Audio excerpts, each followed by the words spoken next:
Kira-kira ada nggak sih kontribusinya perbankan syariah untuk pendidikan di Indonesia? Mungkin langsung kita tanya ke Ustaz Abdullah.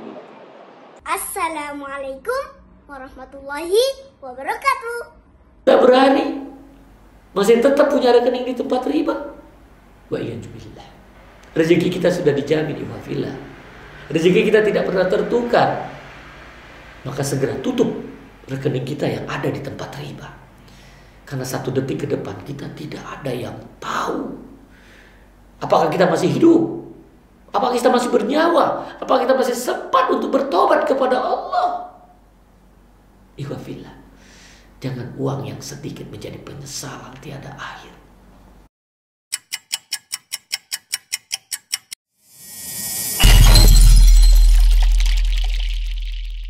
Assalamualaikum warahmatullahi wabarakatuh. Waalaikumsalam warahmatullahi wabarakatuh. Alhamdulillah wassalatu wassalamu ala nabiyina Muhammad wa ala alihi wa sahbihi wa man tabi'ahum bi ihsan ila yaumil amma ba'd. Alhamdulillah sobat MDK dan teman-teman yang berada di Muslim Fest nih. Masya Allah, pada kesempatan kali ini kita akan berdiskusi bersama Ustaz Abdullah. Beliau ini dosen ana juga di Ma'hadil Ulum yang ada di Jakarta, atau yang dikenal kalau di Indonesia dengan Lipia, yang ada di depan Mall Pejaten. Nah, beliau ini subhanallah, beliau juga lulusan dari Jamiah Islamiyah Madinah, yang insya Allah kedepannya Anda juga akan seperti beliau. Amin. Mohon doanya nih. Amin. Dan ini juga di sebelah ini ada ketua dari KMPBS, ketua umum KMPBS. Oh iya, Ustaz Abdullah ini juga sebagai Dewan pengawas di KMPBS, yaitu Komunitas Masyarakat Pecinta Bank Syariah. Kemudian ada wakil ketua umum juga, yaitu Pak Sucipto. Insya Allah. Beliau juga ketua di Aksindo, itu Koperasi Syariah Indonesia. Masya Allah.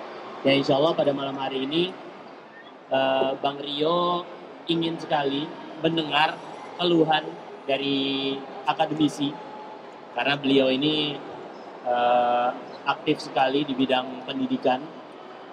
Kira-kira keluhan apa nih yang akan beliau sampaikan kepada kita semua mengenai perbankan syariah, terkhusus di bidang pendidikan? Kira-kira ada nggak sih kontribusinya perbankan syariah untuk pendidikan di Indonesia? Mungkin langsung kita tanya ke Ustaz Abdullah nih. Bismillahirrahmanirrahim. Alhamdulillah wassalatu wassalamu ala rasulillah, amma ba'd. Ya, berbahagia sekali ya Rio, kita bisa berkumpul di tempat ini. Kita lihat bagaimana Muslim Fest itu dihadiri oleh orang-orang muslim yang sangat banyak. Masya Allah, tabarakallah. Dan antusias masyarakat muslim juga sangat tinggi sekali. Di sini kita bisa lihat dari dunia pendidikan, dunia ekonomi dan keuangan tuh berkumpul di sini. Gaya hidup pun berkumpul di sini. Jadi langsung saja ya tadi perihal tentang apa sih yang dilihat atau dari segi akademisi ya. Ini kita ngomongnya ke masyarakatnya apa yang ke gugat bank syariahnya nih, apa nih? Bank syariahnya berarti ya, sebagai lembaga keuangannya nih. Karena bank syariah kan banyak masalahnya nih. Ya. Coba Jadi apa nih, begini, dari sebetulnya karena menggugat. Kita gugat. jadi Saat inilah waktunya sekarang menggugat bank syariah.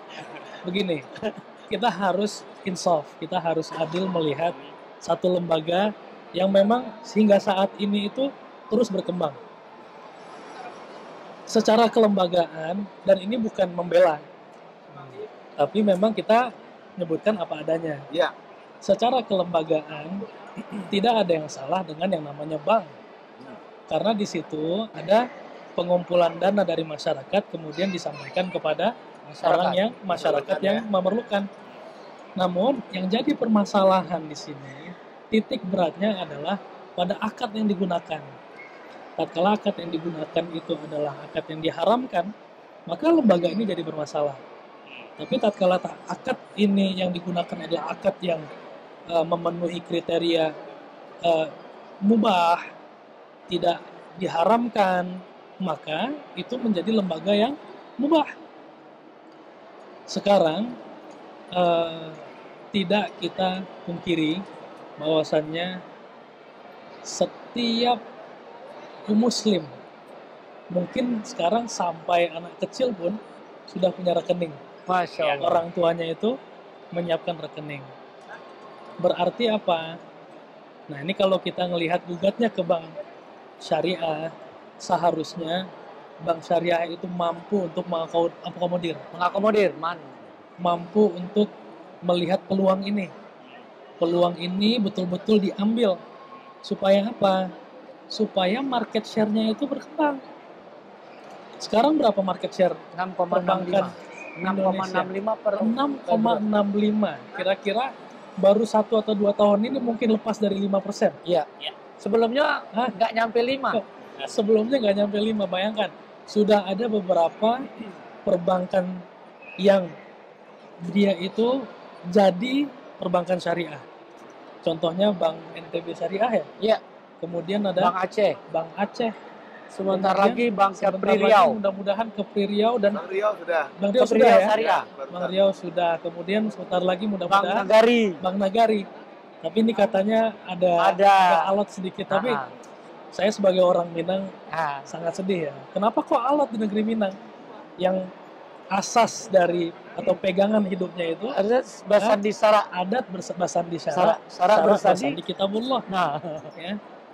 Harusnya di Bang Nagari ini jadi pionir. harusnya. Harusnya. Nah, jadi ini termasuk dari gugatan tadi. Jadi seharusnya bank syariah itu dia mampu untuk mengakomodir dan mengambil peluang-peluang ini. Tentu dengan memberikan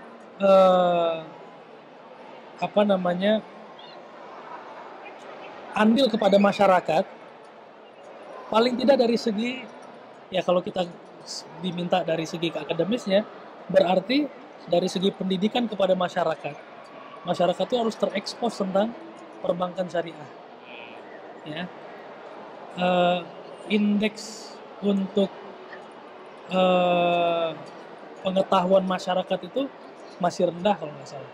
Kalau nggak salah di tahun lalu 8. itu 8%. 10 kalau 10 apa 20? 10. 10. 10%. 11. Bayangkan, berarti kalau 10%, berarti dari 100 orang, hanya 10 orang yang Tahu. dia itu terliterasi dengan perbankan syariah ini. Sisanya berarti enggak. Ya kan? 90 orang Ikut-ikutan dia ada. enggak ikut-ikutan. Makanya harus lebih giat lagi. Perbankan syariah, gaetlah orang-orang yang mumpuni. Ya, para dai yang mereka itu punya kapasitas.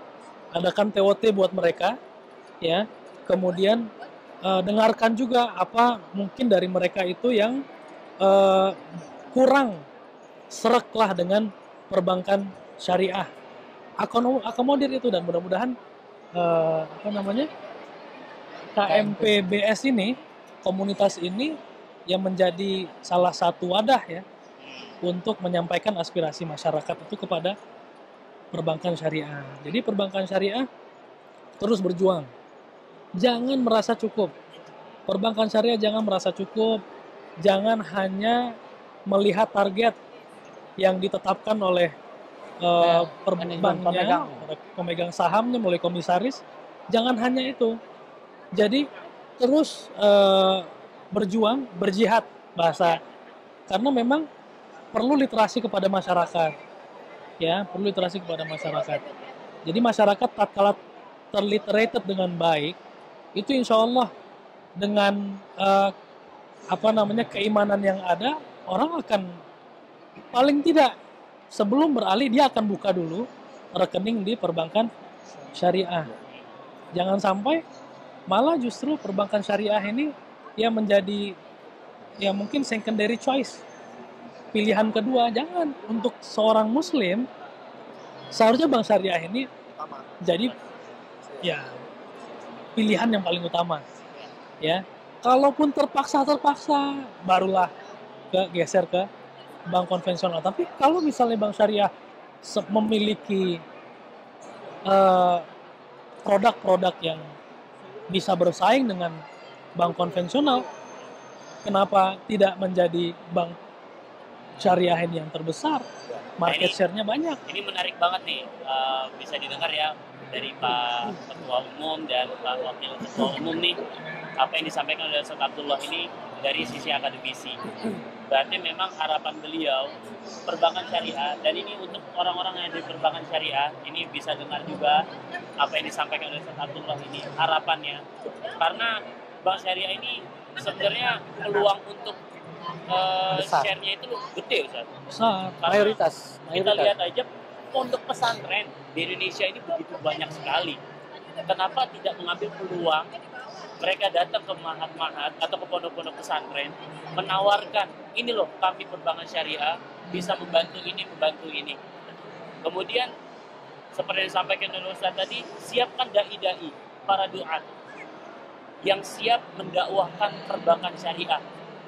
Nah, dikenalkan lewat pondok pesantren. Karena pondok pesantren ini kan lulusannya akan disebar kemana-mana. Nah, mereka lah yang akan menyampaikan ke masyarakat bahwasannya pilihan utama kita ini adalah perbankan syariah. Karena banyak sekali yang berpikir, Ustadz-ustadznya aja menyampaikan bahwasannya bank konvensional nggak apa-apa. Ya itu tadi, karena tidak ada wadah yang mempersiapkan dai-dai untuk terjun ke masyarakat dalam memahami tentang perbankan syariah. Nah, ini mungkin KMPBS nih dari ketua atau wakil ketua bisa menjembatani, menyampaikan kepada perbankan syariah, dan kalau ada orang perbankan syariah nonton ini, nah ini ada salah satu masukan yang luar biasa nih. Dekati KMPBS, apa yang kira-kira bisa dibantu kepada KMPBS nih. Kemudian, nah tadi Ustadz juga sempat menyampaikan, first choice adalah perbankan syariah. Kalaupun apa istilahnya darurat ataupun terpaksa tadi bahasanya, barulah ke perbankan konvensional. Nah, ini menarik sekali nih. Kira-kira apa nih Ustaz contohnya yang ada di Indonesia ini, itu hal yang darurat ataupun terpaksa? Karena bisa jadi ini masukan juga kepada perbankan syariah yang mungkin belum mampu menjalankan hal tersebut, Ustaz. Ya, jadi misalnya sebagai contoh, dengan market share yang sedikit, otomatis rekening yang ada juga sedikit. Nah, biasanya masyarakat itu melihat dari harga, transfer lah, untuk pembayaran. Nah, kalau misalnya bisa bersaing dari segi itu, maka otomatis nggak ada alasan lagi bagi muslim, ya nasabah muslim untuk dia terpaksa membuka rekening konvensional. Jadi misalnya begini, kita nggak bisa mungkiri, masih ada beberapa pesantren yang sangat disayangkan menurut saya, tatkala dia mengumpulkan atau tatkala membuka donasi untuk masyarakat, masih menggunakan rekening konvensional dengan alasan ada kemudahan di sana, kemudian masih banyak masyarakat muslim donatur menggunakan rekening konvensional. Nah, disitulah yang titik di mana mungkin lembaga itu, pesantren itu merasa akhirnya dengan terpaksa. Ya, kalau contoh lain misalnya adanya transaksi yang memerlukan untuk hubungan internasional, ya, hubungan keluar, yang kemudahan-kemudahan itu masih ada di bank konvensional, ya, belum ada di bank syariah. Jadi misalnya ada beberapa contoh kasus, satu lembaga sosial yang memiliki dana yang banyak, dia itu bertransaksi internasional. Dia memerlukan info secara real time, yang itu ternyata masih belum bisa Cover. diberikan di cover oleh bank syariah. Nah, ini gugatan lagi nih. Gugatan lagi di bank syariah harusnya sangat bisa dong. Kan orang-orangnya juga orang-orang yang dulu belajarnya sama, Iya. ya kan? Tapi seharusnya orang-orang yang ada di perbankan syariah itu bukan cuman mereka belajarnya dulu sama, sehingga memiliki exposure kepada ilmu pengetahuan tentang perbankan yang sama, tapi dia juga memiliki keinginan kuat, ya, keinginan dakwah, keinginan untuk memperbaiki, keinginan untuk memberikan maslahat. Jadi dia eh, berjuang dari segi bank syariah ini dengan hati, bukan dengan material, ya. Karena dengan niat yang tulus, dengan niat yang baik, pekerjaan yang kita kerjakan itu akan menilai pahala. Karena tadi, kalau kita bekerja hanya untuk mencari target, ya mungkin mencapai target kita mendapatkan ya imbalan material, fulus ya, duit. Tapi tatkala kita itu berniat untuk memperjuangkan perbankan syariah, memperbaiki sistemnya, kemudian kita melihat tadi misalnya contoh nyata bagaimana perbankan konvensional itu dia masih bisa untuk, atau masih ada beberapa produk yang tidak bisa dilakukan, bukan karena masalah akad. Bukan karena masalah. Kalau masalah akad memang kita tidak memaksakan bank syariah harus 100% sama dengan bank konven, tidak. Kalau misalnya kita benchmark langsung nanti bisa jadi ada akad-akad yang justru bermasalah. Ya, tapi bagaimana kita memiliki warna sendiri. Tapi untuk sistemnya kita harus bisa lebih baik lagi. Ya, karena muslim dia tidak hanya mempelajari dan bekerja sesuai dengan ilmu yang ada, tapi dia juga harus profesional. Dia harus profesional, dia harus detail, harus lebih bisa menciptakan atau membuat satu sistem yang mempermudah untuk kehidupan dia di dunia demi meraih kehidupan akhirat. Jadi tadi kita kira-kira ini. Nah, ini kembali lagi gugatan kepada bank syariah. Tadi contohnya sudah langsung disampaikan, yaitu salah satunya yang ditangkap, yang paling banyak sekali, ini memang alasan paling banyak bisa dipakai, terutama dari para pengusaha, yaitu ketika bertransaksi internasional. Karena memang banyak sekali perbankan syariah yang belum mampu menjalankan hal tersebut. Ini alasan mereka. Akhirnya mereka masih menggunakan perbankan konvensional atau perbankan ribawiyah. Nah, ini kira-kira jawabannya gimana nih? Mungkin dari kalau bagaimana langsung perbankan beliau. saya TMD-kan. Silakan. Baik. Terima kasih nih Nandario ya. Apa yang disampaikan Dewan Pengawas Syariah dari KMPBS ini, dia gugatannya lembut banget. Lembut banget. Dan ini membela bank syariah beliau. Masya Allah ya. Jadi antum kalau dengar apa yang disampaikan beliau tadi, ini praktisi bank syariah tidak kepanasan, bahasanya lembut, ya, dengan tata krama yang sopan, karena beliau adalah lulusan daripada Universitas Islam Madinah, jadi memang diajarkan akhlak. Padahal mungkin di dalam hatinya mungkin sudah masya Allah. Ya, malah justru saya yang denger ini. Bahasanya sih lembut. Iya, tapi ini masalahnya. Kita dengerinnya aja tadi, masya Allah. Ya, tapi ada salah satu yang menarik. Ada banyak sekali masyarakat ini dia dengan gampang mengatakan darurat, dengan gampang mengadakan ini terpaksa. Padahal apa semua yang diinginkan itu sebenarnya bisa semua dilakukan di perbankan syariah. Nah, ini adalah salah satu informasi yang mungkin masih tersekat. Sehingga di akademisi, di pondok-pondok pesantren itu nggak sampai. Tidak sampai. Padahal ini sebenarnya yang tadi disampaikan Ustadz itu sebenarnya bisa. Sangat bisa. Dan beliau merasakan itu. Ketika dia mendesak saya pada waktu itu, ternyata mampu kita lakukan. Tapi memang betul harus didorong. Nah, harapannya ada ustadz-ustadz seperti beliau ini mendorong, jangan langsung kata terpaksa. Insya Allah layanan semua yang ada di perbankan ribawi itu bisa dikerjakan di bank syariah. Justru yang ada di bank syariah itu bank ribawi nggak bisa. Tapi ini nggak sampai di masyarakat. Memang jelas untuk kondisi-kondisi tertentu memang itu belum mampu dilakukan. Ya kita diminta sabar kalau itu belum mampu. Namun insya Allah Bank Syariah itu sebenarnya bisa memberikan satu fasilitas. Seperti dulu BNI Syariah ketika dikejar, dia bisa minta bantuan induknya untuk bisa keluar. Sehingga nasabah tidak perlu jadi nasabah di tempat riba. Karena dia ada kerjasama dengan perbankan induknya, yaitu bank konvensional. Sehingga nasabah itu tanpa harus membuka rekening di bank konvensional. Nah, harapan kita yang bekerja sama itu institusi. Jadi berharap kita masyarakat itu khusus kaum muslimin tadi yang diminta pilihan utamanya bank syariah.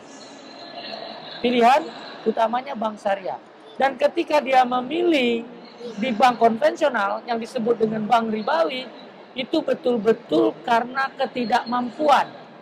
Dan ini sudah dikeluarkan fatwanya oleh MUI nomor 1 tahun 2004 di pasal ketiga poin 2, apabila lembaga keuangan syariah itu tidak ada di lokasi tempat kita berada atau kita sulit untuk menjangkaunya, maka kita masih dibenarkan untuk bertransaksi dengan perbankan yang berbasis bunga. Karena ada alasannya, ada hajat di sana. Jadi ketika ada hajat, ketika dia tidak mampu dan sulit untuk menjangkaunya, ini memang sudah dibenarkan, Ustaz. Jadi Masya Allah, apa yang disampaikan beliau lembut banget. Dan ini gugatan buat Bank Syariah. Nah, justru ini Bank Syariah harusnya bisa mengakomodir itu nih. Beliau nggak temperamental pada waktu ngomong, nggak gerusak-gerusuk, tapi dengan santun, dengan lembut dia menggugat. Tapi insya Allah Bank Syariah mampu mengakomodir itu. Ya, Bank Syariah mampu karena apa? Dilihat dari undang-undang, dilihat dari fatwa, ini bisa dilakukan. Tinggal bagaimana praktisi Bank Syariah menyikapi ini, dan ini potensi yang harusnya diakomodir. Dan alhamdulillah ini baru saya lihat Bank BSI yang hadir di skala ini. Di Muslim Life Fest ini hanya dia yang kita nampak. Harusnya seluruh bank syariah itu hadir mendukung acara ini. Nggak satu, harusnya. Iya, atau menjadi sponsor utama yang mendukung kondisi ini. Jangan ada di lokasi lain bisa mendukung dengan yang masih ada subhat. Ini insya Allah ketika kita lihat yang hadir di sini, Ustaz, ini Masya Allah memang betul-betul masyarakat yang hadir di Muslim Life Fest ini menjaga syariah. Waktu sholat ini semua sebagian besar tutup loh. Hampir seperti kita ada di Mekah dan Madinah. Memang apa untungnya buat perbankan syariah hadir di sini? Masya Allah, di sini tadi dibilang pendidikan, hadir di sini pendidikan pondok pesantren. Di sini ada penjualan, ada ekonomi yang bergerak di sini. Sampai UKM ada juga. UKM juga ada. Koperasi syariah. Nah, beliau nanti akan menceritakan. Masih banyak pameran yang lebih besar kok dari ini, lebih menguntungkan bank syariah kali Nah, ini. antum bisa lihat mungkin besarnya, tapi subhat yang ada di sana ini terjaga. Kan bank syariah lembaga yang cari untung. Semua orang akan cari untung, tapi harus untungnya itu yang halal, yang disyariatkan dalam agama kita. Sehingga kehidupan jadi berkah. Dan sehingga kehidupan menjadi berkah. Hidup dunia dan akhirat, rezeki kita sudah dijamin. Bukan banyaknya, tapi keberkahan yang dicari. Dan bisa kita lihat juga orang-orang perbankan syariah lebih banyak hadirnya di pameran-pameran yang bisa dibilang bukan orang-orang Islam yang mengadakan. Maksudnya yang istilahnya harusnya kan lebih berpihak kepada kaum muslimin. Ya. Namun sangat sedikit sekali perbankan syariah yang mau mendukung itu. Nah, ini juga mungkin bisa juga yang membuat acara ini atau yang melakukan kondisi ini seperti KPMI, sudahkah mereka ini mendatangi perbankan-perbankan syariah untuk mendukung acara ini? Atau sudahkah dia menyampaikan kepada perbankan syariah bahwa acara di sini ada pendidikan, ada UMKM, ada penjualan untuk masyarakat yang menjaga syariah. Nah, ini harusnya bahasa ini juga sampai. Mungkin di sini adalah komunitas pengusaha Muslim Indonesia. Justru harusnya ini dicari oleh Bank Syariah. Tapi kalau ini belum ada, pasti ini ada mungkin sesuatu yang mungkin kita belum ketahui.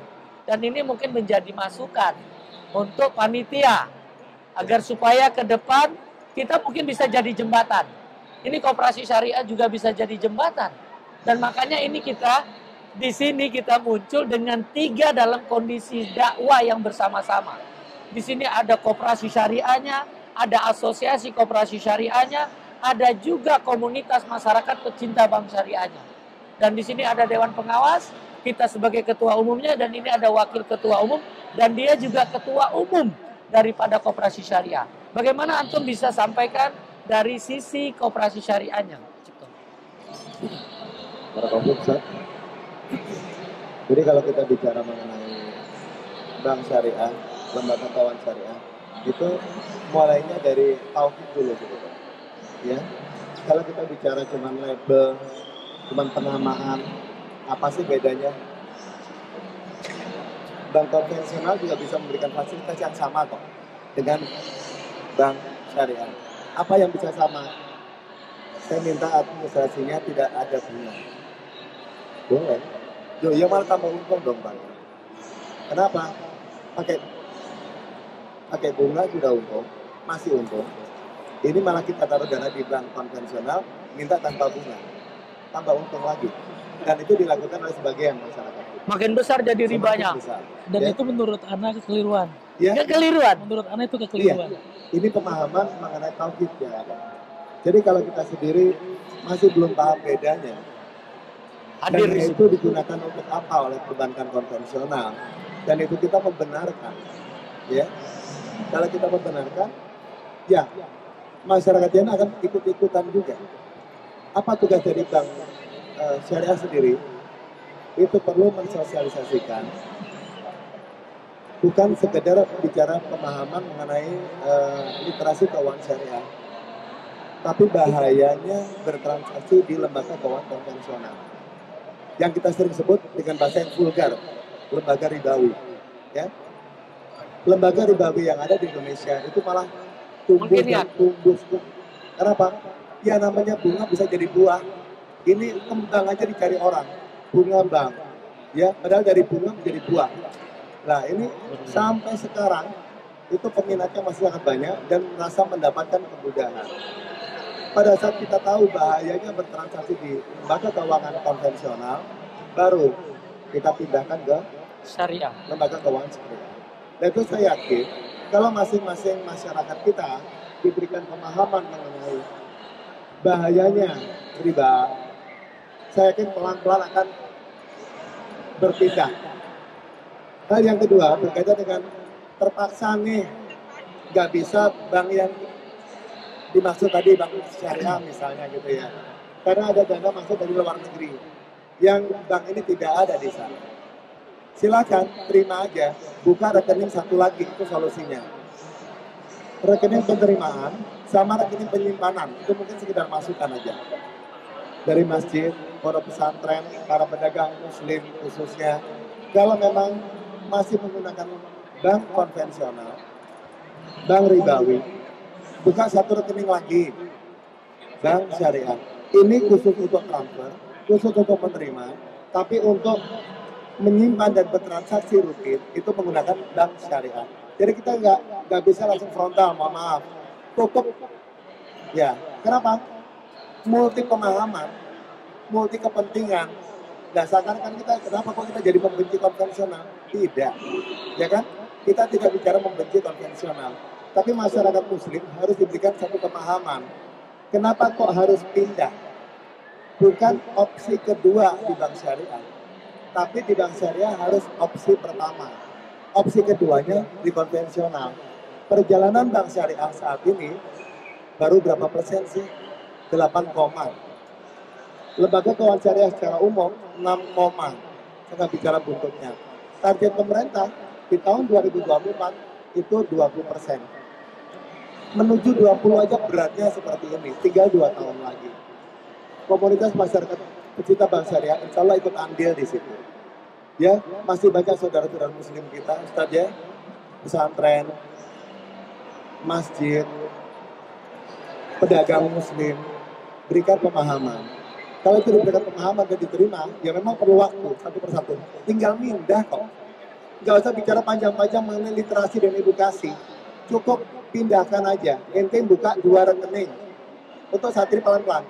Kalau udah bicara rekening 2, satu konvensional, satunya syariah, pelan-pelan hatinya akan mikir sendiri.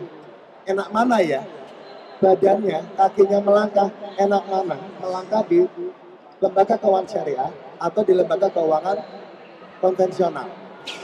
Kalau hatinya dibicara, kok ada 4 hurufnya, ada ribanya di situ, ya udah, mungkin nggak ke sana, nitip melalui orang lain, karena malu gitu. Betul.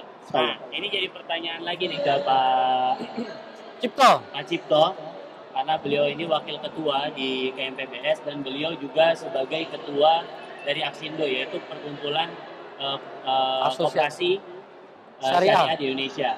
Apakah koperasi syariah ini salah satu solusi untuk perbankan syariah yang saat ini banyak sekali gugatan yang disampaikan oleh masyarakat? Masya Allah. Ini bukan solusi, pilihan. Ya, kalau bicara solusi, SDM kita belum mumpuni. Permodalan kita, keuangan kita juga masih belum mencukupi. Ya, jadi lebih indah. Kalau tadi bicara konvensional dengan syariah, itu porsinya masih 90 ke 90-10. Gimana kita bisa mewajibkan masuk ke syariah? Apalagi koperasi syariah. Kita masuk pilihan aja. Anda mau ke konvensional, silakan. NKRI, nggak bisa paksaan. Tinggal bicara hati dan tauhid aja. Ya kan, yang bisa bolak-balikan hati kan hanya Allah. Kita nggak bisa. Kita sekedar memberikan nasihat, memberikan arahan, memberikan literasi dan edukasi. Setelah itu, jawabnya sekarang dewe. Maunya apa? Tugas kita hanya menyampaikan. Jadi koperasi syariah pun tetap mendukung perbankan syariah. Rekening yang ada milik koperasi syariah yang tergabung di Aksindo itu semuanya kita sarankan masuk di lembaga keuangan syariah. Rekening Aksindo yang di Indo pun membukanya di bank syariah. Jadi dengan cara seperti ini kita induknya harus memberikan contoh. Kalau masih ada yang punya rekening konvensional, kita akan tanya. Alasannya Kenapa? apa? Alasannya apa? Oh ya dah. Jangan Ini menarik nih. bikin satu lagi. Lama-lama hilang sendiri kok, insya Allah. Nah, karena tadi Pak Cipto memberikan pertanyaan nih Ustadz juga, kenapa masih menggunakan perbankan konvensional? Dan kebetulan Bang Rio nih sudah mengundang nih Ustadz yang Anda sampaikan tadi. Beliau ini telah lulus kuliah, beliau mahasiswa, tadinya mahasiswa, namun apa yang disampaikan oleh Pak Cipto tadi, kenapa masih menggunakan perbankan konvensional? Nah, ini Anda panggil nih teman-teman. Waalaikumsalam warahmatullahi wabarakatuh. Beliau pernah jadi mahasiswa, sekarang jadi pengusaha, namun tadi kenapa masih pakai perbankan konvensional? Itu. Nah ini ke teman-teman, ini teman Ana, Masya Allah, beliau saat ini sebagai pengusaha, pernah menjadi mahasiswa, beliau juga udah lulus, dan luar biasa beliau bukan mahasiswa Indonesia, tapi di luar. Kalau boleh tahu, mungkin nanti bisa kenalan dulu nih. Assalamualaikum warahmatullahi wabarakatuh. Dipanggil Aan. Saya dulu kuliah di Jepang selama 4 tahun. Jadi lulus kuliah dari Jepang, saya mengambil jurusan bisnis internasional manajemen, pulang ke Indonesia langsung banget juga. Anda pikir tadi pondok, ternyata Jepang. Wah, Masya Allah. Lihat tampilannya nih. Masya Allah ya, tampilannya nih. Tadi kasih hadiah. Dapat hadiah nih. Kita lihat. Udah ada. Udah. Waktu itu kan pernah ada kajiannya juga di masjid. Ya betul, jadi waktu di Jepang alasan kenapa waktu itu juga saya belum ngaji, alasan utamanya tentunya kalau sudah ada kalau kita belum ngaji, cuman satu-satunya pilihan untuk perbankan di Jepang sebagai sentral Indonesia adalah menggunakan konvensional karena di saat itu saya butuh mendapatkan kiriman uang setiap bulannya untuk pembayaran konsumen dan yang kedua adalah untuk pembayaran kuliah. Walaupun hanya sebagian karena beasiswa, cuma tetap dibutuhkan untuk perbankan konvensional. Dan di saat itu belum ada pilihan bahwa Bank Syariah memberikan pilihan bahwa kita bisa mendapatkan uang, menarik uang langsung di sana. Gitu. Belum dengar ya? Belum. Waktu itu belum dengar, belum ada informasinya dan belum terbuka dengan apa yang ada pilihan apa selain dari perbankan. Waktu itu saya tahunya cuma ada satu bank, Bank Mandiri yang paling mudah. Nah, belum ada aja untuk Jepang ya udah. Di sana ada master nggak? Di sana Master? bisa. Master nggak ada? Kayaknya ada, cuman lebih sedikit pilihan untuk pengambilan bank. Ada yang bisa yang lebih gampang karena mereka sudah kerjasama dengan bank nasional. Oh iya. Karena dulu BNI Syariah itu bisa ke seluruh dunia. Ketika di situ ada labelnya master. Mastercard itu udah kemana-mana, maka saya bisa kemana-mana tanpa membawa label konvensional. Saya cukup kartu BNI Syariah itu bisa keliling dunia. Namun kan saat ini BNI Syariah udah nggak ada. Nah sekarang justru malah lebih bagus lagi. Justru BSI itu sekarang pisah. Kalau nggak salah ya, saya lihat ya.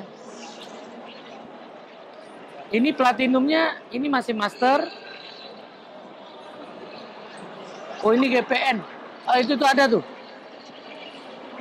Ini GPN, ada pisah. Jadi dari BSI itu ada sudah pisah.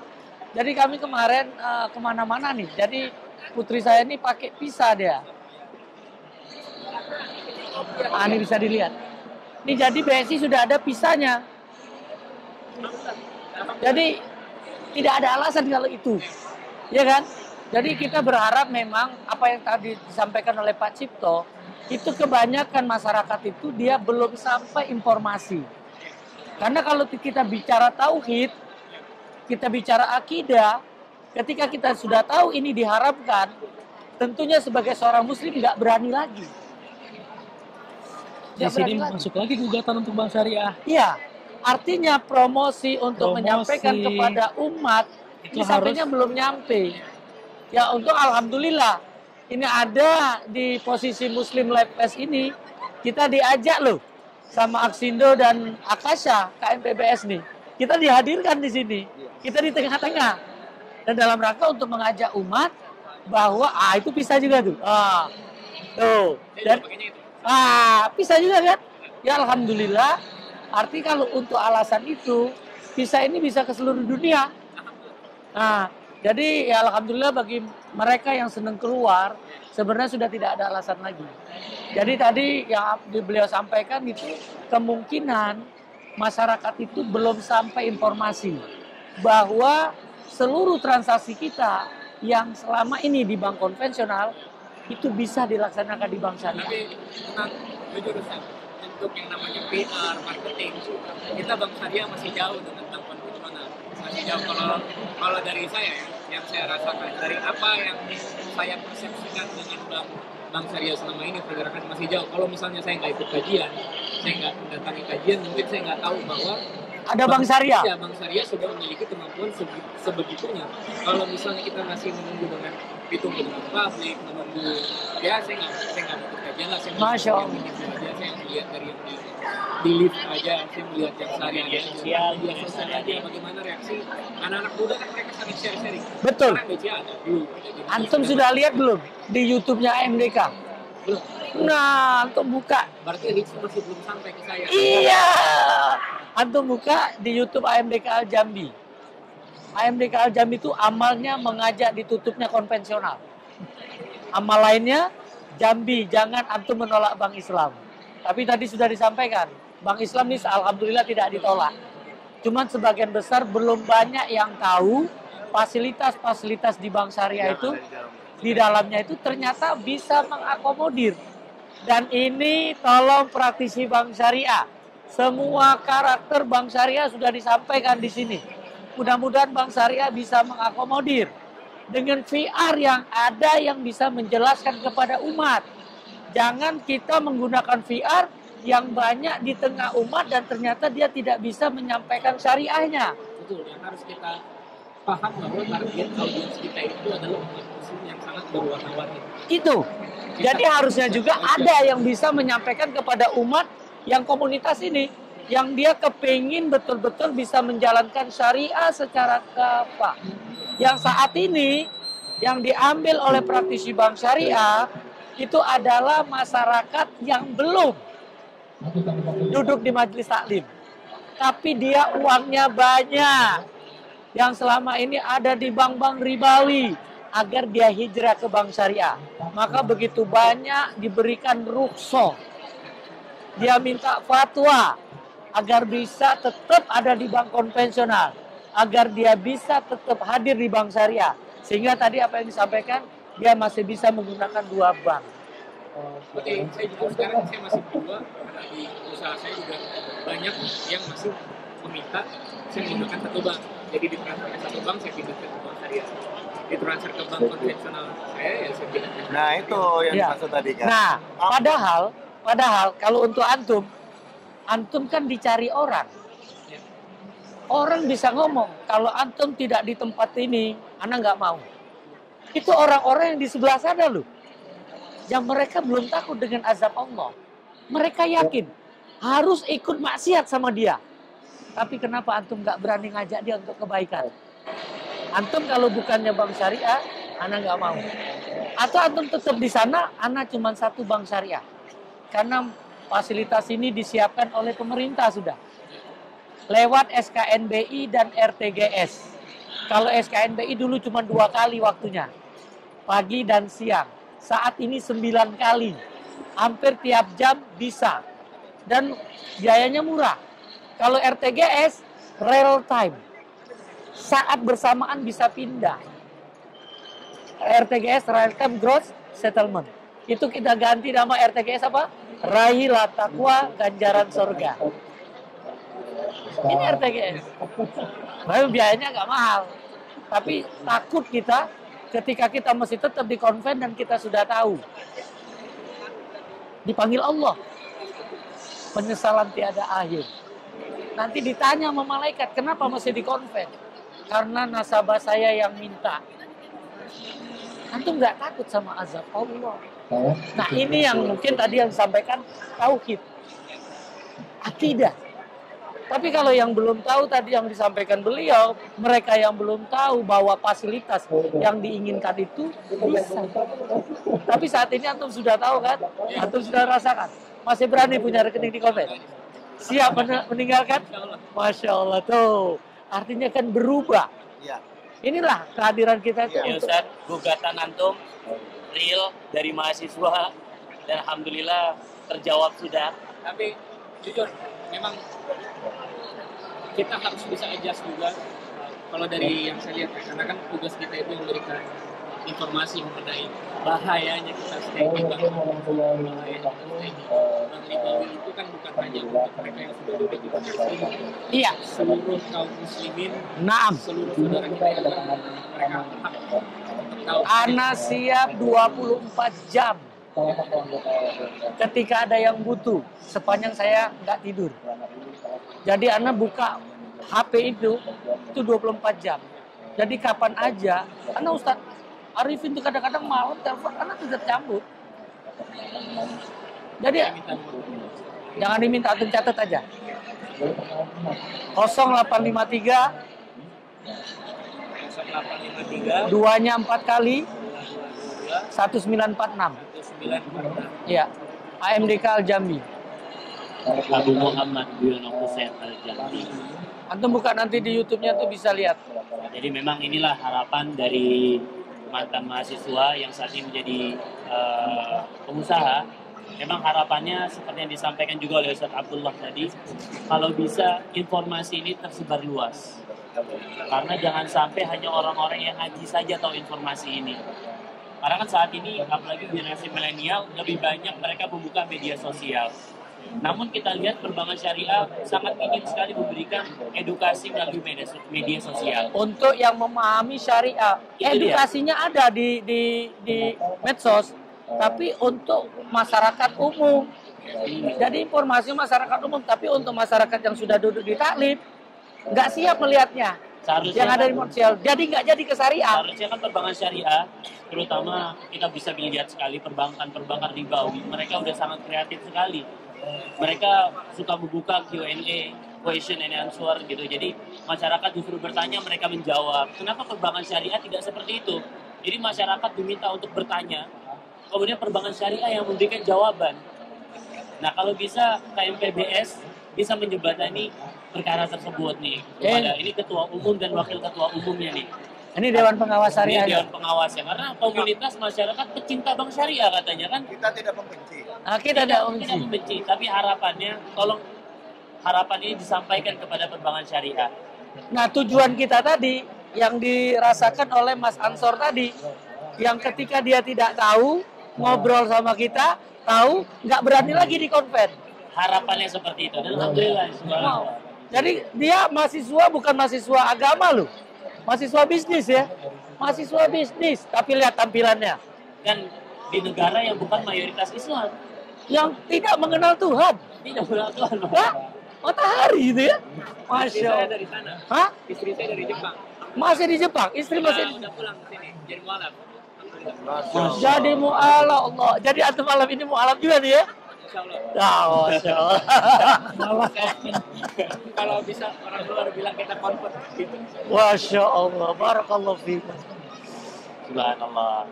Ini sangat asik sekali obrolan mungkin kali Mas ini. Rio, jadi mungkin ada nasihat nasihat dari untuk mahasiswa. Mahasiswa dulu. Ya. Yang tadi dia semangat seperti itu. Jadi di sini kita melihat bagaimana ternyata ada hubungannya antara akidah tadi tauhid yang ditanamkan dengan baik itu dengan keyakinan seseorang untuk beralih dari pemilihan produk keuangannya dari konvensional menjadi syariah. Maka memang mudah-mudahan ya bank syariah pun mengerti bisa menyambut ini ya. Yang paling penting dari tatkala kita itu menyampaikan, mengedukasi masyarakat, itu dimulai dengan tauhid, dimulai dengan keyakinan seseorang. Bagaimana seorang itu bisa yakin kalau dia itu rezekinya sudah ditanggung? Nah, Al-Quran yang nyampein loh. Dijamin. Al-Quran nyampein. Surat Hud ayat 6. Ya, sampai ada diriwayatkan sahabat Ali bin Abi Thalib suatu ketika dia masuk ke dalam masjid. Tunggangannya, kudanya itu dititipkan oleh kepada seseorang. Kemudian tatkala Ali bin Abi Thalib keluar, dia dapati kudanya ada, orang yang jaga nggak ada, tidak diikat, sama juga ikatan tali untuk kuda itu juga nggak ada. Padahal sahabat Ali bin Abi Thalib itu dia sudah merencanakan untuk mengeluarkan beberapa dirham dari kantongnya sebagai imbalan untuk yang jaga tadi. Untuk jaga tadi. Qadar Allah nggak ditemukan. Kemudian pulanglah dia ke rumahnya. Kemudian meminta kepada pembantunya untuk beli tali tadi untuk kudanya. Dikeluarkanlah uang yang tadi rencananya akan dikasihkan kepada pemuda tadi untuk membeli tali. Pergilah pembantunya ini ke pasar, didapati bahwasanya tali itu dia beli lagi dengan harga uang tadi. Sesampainya di rumah, ternyata tali yang dibeli itu adalah tali yang ada di kuda Ali bin Abi Thalib radhiyallahu anhu. Kalau ditanya siapa yang menjual? Pemuda tadi yang ciri-cirinya disebutkan oleh pembantunya. Kata Ali bin Abi Thalib, subhanallah, maha suci Allah, sesungguhnya dia itu terlalu terburu-buru untuk menggapai rezekinya. Kalau dia bersabar sedikit, dia akan mendapatkan rezekinya itu dengan cara yang halal. Tapi dia terburu-buru, dia dapat dengan cara yang haram. Dia mencuri. Nah di situ sebetulnya permasalahan untuk masalah ekonomi, masalah rezeki bukan banyak atau sedikitnya. kita harus yakin bahwasannya yang paling penting itu adalah keberkahan. Keberkahan. Ya, makanya mengetahui nilai keberkahan itu ditanam melalui akidah, ditanam melalui tauhid. Ya, makanya perbankan syariah gugatan lagi. Ya, kuatkan tauhid, keyakinan bahwasannya adalah perjuangan. Ini jihad. Ini jihad untuk meliterasi masyarakat Muslim. Insya Allah target itu akan. Itulah yang tadi disampaikan beliau, Ustaz. VA dari perbankan syariah ini belum ada yang bisa nyampaikan seperti Jadi antum. gini, Sehingga orang yakin gitu loh. seorang yang bekerja di perbankan syariah, dia itu dai. Naim. Sehingga customer service-nya, dia harus betul-betul mengetahui produk-produk perbankan syariah. Dijelaskan dengan baik. Dengan akad-akad yang bisa diterima. Dengan sabar dia menjelaskan, dengan cara yang baik, sehingga masyarakat muslim itu teredukasi. Jangan sampai dengan mudah aja langsung dibilang kalau bunganya seperti ini kira-kira. Atau langsung tanda tangan. Atau langsung tanda tangan nggak dijelaskan. Ya. Nah, jadi penting sekali mahasiswa yang ada di luar negeri berapa banyak?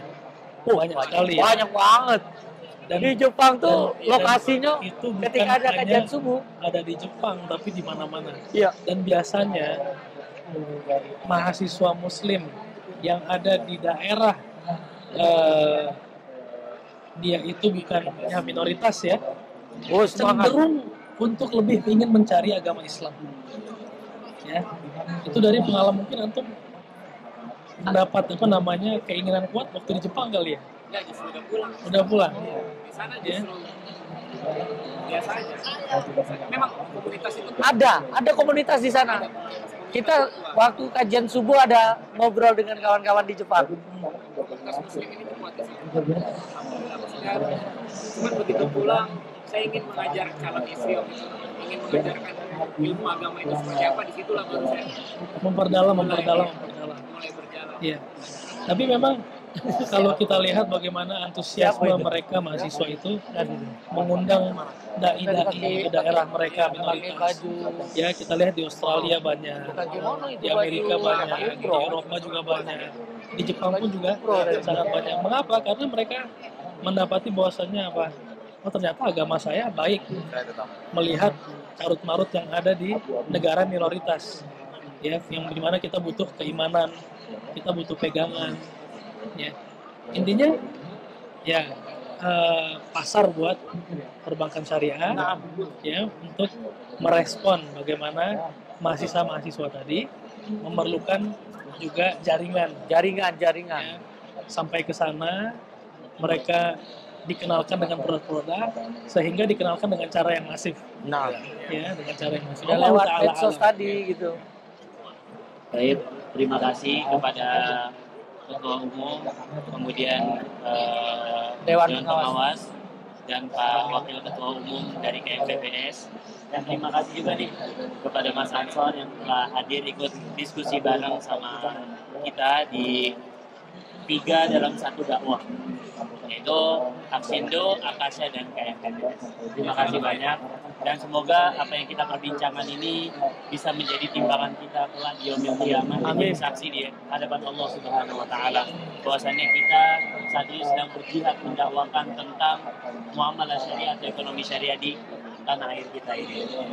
Untuk para pemirsa, belum tahu kan tadi dibilang NKRI kan.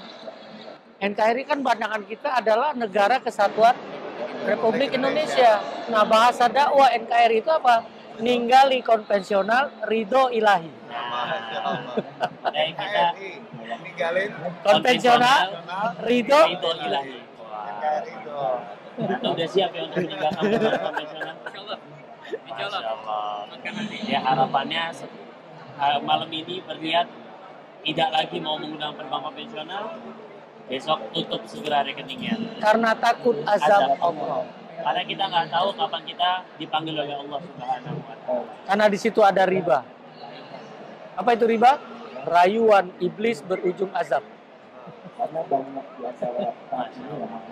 Pakai bahasa itu mungkin mudah-mudahan bisa diterima umat. Nanti kalau nanya benernya, nanya sama Ustadz, apa itu riba gitu kan? Kalau kita bawain supaya umat itu tahu. Dan harapannya antum bisa menyampaikan kepada teman-teman antum yang masih berkuliah di luar, yang permasalahannya sama, Iya. kok nggak bisa menggunakan. Bukan cuma mahasiswa, yang keluar itu ada pekerja. Nah, Boleh. itu bisa. Antum kumpulin deh. Ribu, Masya Allah, iya. mereka juga mengirimkan uang dari sana berupa remittance kan. Kita sampai ke Hong Kong loh. Karena diundang ke Hong Kong itu memindahkan mereka yang rekening konven jadi syariah. Sampai ke sana. Saya diundang ke sana, ke KBRI-nya. Tapi antum nggak undang saya sih ke Jepang, coba ke Jepang. Bisa. Insya Allah, insya Allah. Masih banyak yang bisa dilakukan. Iya. Undang saya juga ya. Karena saya pengen juga ke Jepang. Antum kan di mana? Ya, mungkin seperti itu. Terima kasih kepada tim KMPBS dan kepada antum juga sebagai mahasiswa yang pernah berkuliah di Jepang. Yang aktivitas saat ini adalah usaha ya. Pengusaha ya? Usahanya apa mungkin bisa dikenalkan? Nah, usaha. Antum ngomong. Nggak apa-apa, biar tahu. Antum ngomong. Waalaikumsalam. Ini Muhammad Ansor nih. Silakan. Jadi usaha saya itu ada 3 sebenarnya. 3. Ada 3 usaha. Sama dong. Yang pertama itu saya punya agensi. Agensi apa? Agensi marketing. Marketing apa? Arka Creative Studio. Jadi kita tuh fokus menggabungkan kualitatif research, FGD, IDI, qualitative research, pendekatan social science dengan produk-produk kreatif. Makanya tadi saya bilang itu pentingnya kita mengetahui target market kita itu siapa. Jadi pembahasan kita itu kita sesuaikan dengan mereka. Masya Allah, jadi cocok banget. Mudah-mudahan perbankan syariah Oh, Bang Asari nyari antum nih. Oke. Mas Aan. Itu kan pengennya menyesuaikan dengan apa yang dia udah tahu. Naam. Intinya sih seperti itu. Yang agensi yang kedua itu saya lagi menjalin bisnis yang tadi saya sebutkan, pengiriman tenaga kerja untuk luar negeri. Jadi ya ini lagi dibangun terus, karena kita sudah kerjasama dengan HP3KI, itu dia BJTKI. HP3KI, jadi Oh. itu himpunan pendidik pelatihan Pendidikan. Jadi yang punya skill ya. Betul, Tidak apa jadi aja. kita bekerjasama dengan himpunan para pendidik, para pelatih yang memiliki LPS, LPK, terus memiliki sertifikasi, jadi KN, jadi komite akreditasi regulasi nasional seperti BNSP. Jadi mereka yang menginginkan di skill up dirinya untuk mendapat sertifikat, pelatihan profesional, kita bekerjasama dengan mereka, jadi kita bisa memberikan kebutuhan-kebutuhan BNBP ya, seperti profesi saat ini ya. Betul, BNSP. Nah, BNSP ya. Jadi atau KN, jadi kita memberikan mereka kemampuan untuk bisa bekerja di luar negeri sesuai dengan yang kita pelajari. Masya Allah. Jadi makanya yang tadi saya bilang ini tuh saya lagi bersama dengan tim membahas bagaimana caranya kita bisa menjaga supaya mereka berangkat keluar, di sana mereka melakukan pengiriman uang yang aman, lalu uang yang mereka punya itu tidak dibuang sia-sia. Masya Karena kan Allah. masalahnya dari Itu koperasi bisa ditangkap. Lewat koperasi. Ya. saya habis ketemu dengan Cocok. Setuju. para Nah, senior dari koperasi nasional sebenarnya. Ini ketua umumnya. salaman dulu kita. Kita bisa prediksi lebih lanjut Pak. Wah. Siap. Mereka itu punya Buka cabang anggaran. Mereka semua tenaga kerja kita di luar negeri itu bulan bisa mau 200, 400, 700 juta tabungan mereka di luar yang mereka kirim per bulannya, dan itu uang semua yang biasanya Tidak bergerak ya, memang disimpan betulan. itu aja. Sedangkan Nah, ini yang dibutuh Akasa tadi. sustainable development Masya Allah. itu kan adalah aset mereka kita manfaatkan supaya bisa berputar. Iya. Siap. Tidak Dan mati, aksi tidak bisa mati. dirampok. Wah. Bisa Wah, kebuka nih ya. sudah jelas gitu kan. Nah. Ya, Pokoknya kalau buka cabang sana, ajak saya. saya harus ikut. Nanti Iya. Siap. Itu yang kedua, yang ketiga. yang satu lagi apa mengirim kapal dari luar negeri. Ini Oh, loh. industrinya untuk perikanan. Oh. Blue economy itu kan the future of it. Pengiriman ikan ke Jepang. Dari Jepang ke Indonesia atau dari Indonesia ke Dari mana? Jepang. Oh. Kita tuh punya ikan, tapi ikan kita ditangkap sama orang luar negeri. Si Oke. Thai, sebutin negaranya. Mereka tuh melakukan penangkapan di Indonesia. Kenapa? Karena kita nggak punya kapal. Oh, tuh. Kita tuh nggak punya kapal.